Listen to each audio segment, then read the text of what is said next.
السلام عليكم ورحمة الله وبركاته. اللهم صل وسلم وبارك على سيدنا محمد عليه أفضل الصلاة والسلام.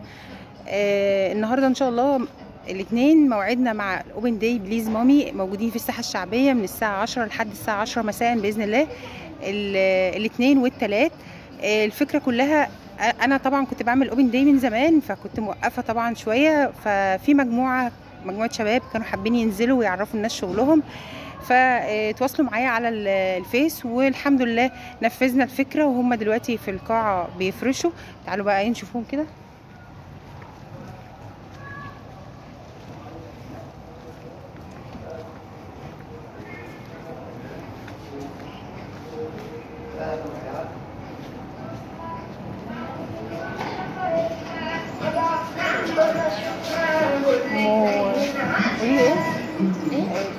مشتاقة للجنة. بصي مشتاقة للجنة يا جماعة، كانت عايز تنزل معانا طبعا، بس ان شاء الله المرة الجاية، لأن المرة دي طبعا العدد مكتمل. مشتاقة للجنة دوت منزلية صح؟ دوت منزلية بتبدأ من 5 جنيه ل 100 جنيه. 5 جنيه ل 100 جنيه. هي على الفيس اسمها مشتاقة للجنة صح؟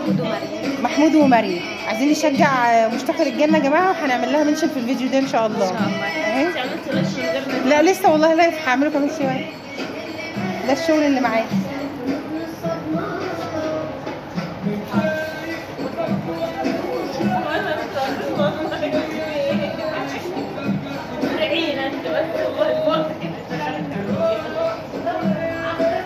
ام فارس يا جماعه، ترابيزه ام فارس اهي.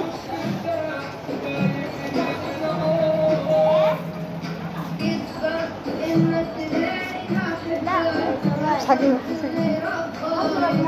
خليكي زي ما تخليكي. اسعار الدفايات برضو عندي من 20 ل 25 35.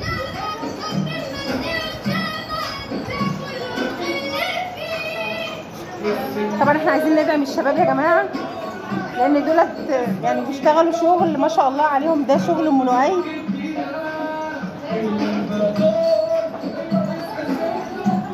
ده شغل ام لؤي هي اللي شغالاه.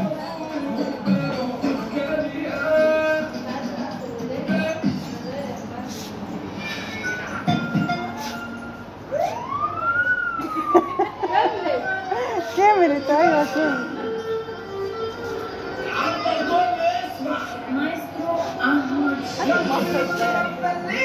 لا